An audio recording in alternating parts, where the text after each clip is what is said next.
The story of one of history's greatest conquerors begins not in a palace but on the harsh, windswept plains of Mongolia. Around the year 1162, a boy was born into a world of constant tribal warfare. His name was Temujin, which means of iron or blacksmith. He was the son of a minor clan chief named Yesugi. Legend tells us he was born clutching a blood clot in his fist, a sign that destiny had marked him for greatness. This was a world where survival was a daily battle against the elements and against other rival clans, a brutal but effective training ground for a future leader who would need to be tougher than anyone else. His early life was defined by the unforgiving nature of the steppe. Everything changed for Temujin when he was just 9 years old. His father, Yesugai, was poisoned by a rival Tatar tribe, leaving his family abandoned and vulnerable. Their own clan, seeing no use for a widow and her young children, cast them out to fend for themselves. They were forced into a life of extreme poverty, hunting for roots and rodents to survive the freezing winters. This period of hardship was incredibly formative. It taught Temujin the bitter taste of betrayal and the absolute necessity of loyalty.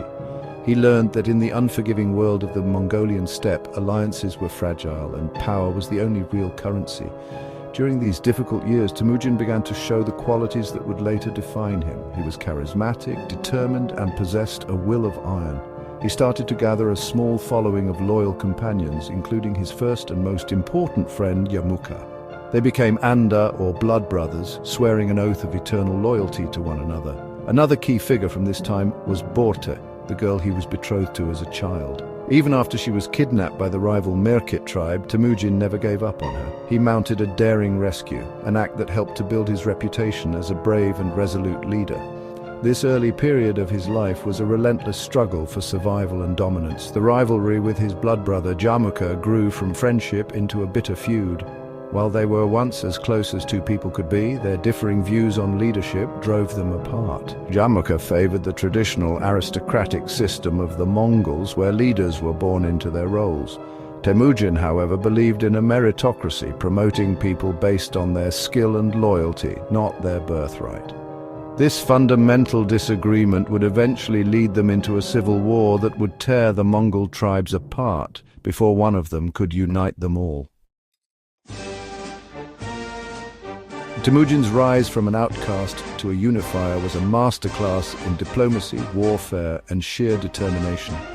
He understood that the constant infighting among the Mongol tribes made them all weak. His vision was to bring them all together under a single banner, to stop the endless cycle of raids and revenge. He began by forming strategic alliances, often sealed through marriage. He used his growing reputation to attract warriors to his cause. Men who were drawn to his promise of a future built on merit and shared spoils of war. He methodically defeated his rivals, one by one, absorbing their followers into his own rapidly expanding army. His final and most significant rival was the man who had once been his closest friend, Jamuka. Their conflict was the ultimate battle for the future of the Mongol people. In 1204, Temujin finally defeated Jamuka's forces. According to the stories, Jamuka's own generals betrayed him and delivered him to Temujin. But Temujin, respecting his old friend and the laws of loyalty, had the treacherous generals executed. He then offered to renew their brotherhood, but Jamuka refused. He believed there could only be one sun in the sky and asked for a noble death, one without the shedding of blood. Temujin granted his wish and Jamuka's back was broken, a death befitting a chieftain. With Jamuka gone, no one was left to challenge Temujin's authority. In 1206, a great assembly, or Kurultai, was called on the banks of the Onon River. All the chieftains of the now united Mongol and Turkic tribes gathered to proclaim him their supreme leader. It was here that he was given the honorary title Gengis Khan, which is often translated as universal ruler or oceanic ruler. This was more than just a new name, it was the birth of a new identity for the Mongol people. They were no longer a scattered collection of warring clans, but a single unified nation with a shared destiny. The boy named Temujin was gone, replaced by the formidable figure of Gengis Khan, the great Khan of the Mongol Empire. His first acts were to organize his people and his army. He created a society where promotion was based on merit, not on family ties. He broke up the old tribal structures, which had been the source of so much conflict, and reorganized his warriors into units of 10, 100, and 1,000. This new structure fostered a powerful sense of unity and discipline, transforming the Mongol horsemen into the most effective and feared military machine the world had ever seen. The stage was now set for an unprecedented era of conquest. Genghis Khan's family was central to the structure and expansion of his empire. His primary and most beloved wife was Borte, the woman he had rescued in his youth. She was the mother of his four most important sons, Yochi, Chagatai, Ogedai, and Tolui. These four sons, known as the four Kharsas, were destined to inherit his vast territories. Each was given command of his own army and was granted a portion of the empire to rule, known as an ulus. This system was designed to ensure a smooth transition of power and to manage the enormous lands the Mongols were conquering. Their descendants would go on to rule various khanates for generations. While his sons were groomed for conquest and rule, his daughters were equally vital to his imperial strategy. Genghis Khan was a master of what we might call daughter diplomacy. He would arrange marriages between his daughters and the kings of allied nations. However, there were strict conditions.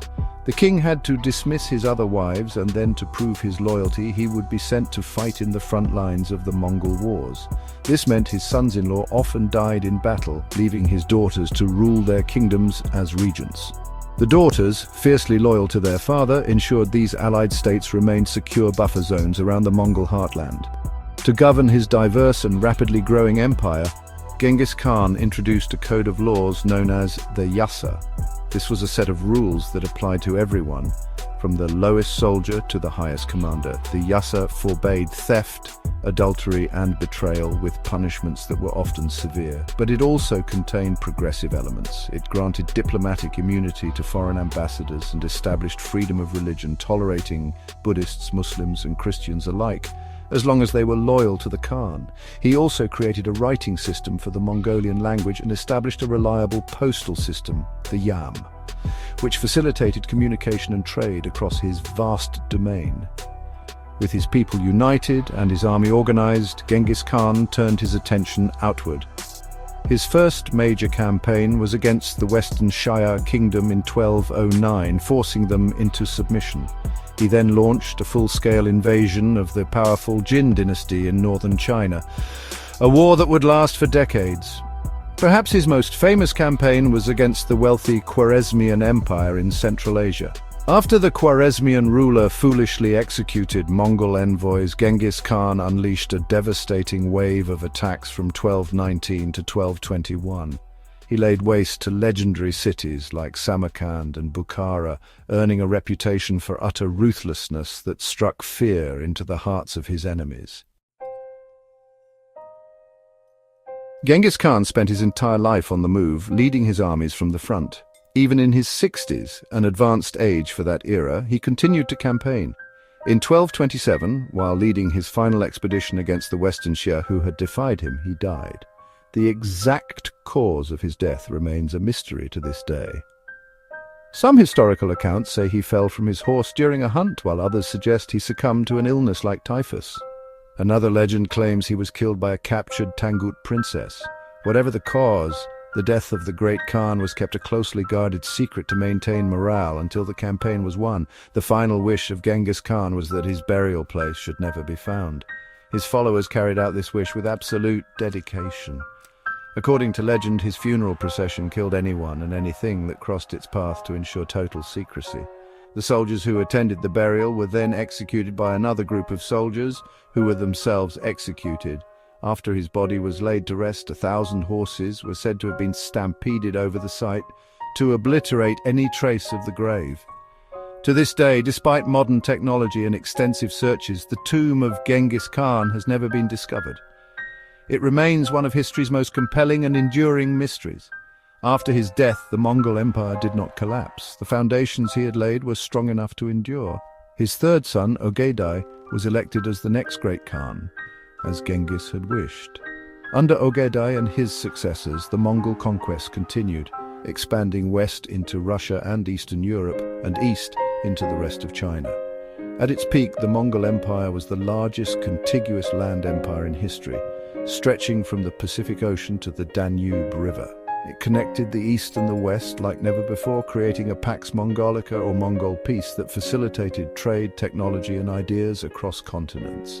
Genghis Khan's legacy is complex and often controversial. In many parts of the world, particularly those that suffered from his invasions, his name is synonymous with brutality and destruction. Yet, in Mongolia today, he is revered as a national hero, the founding father who united the people and created a nation. He was more than just a brilliant military commander.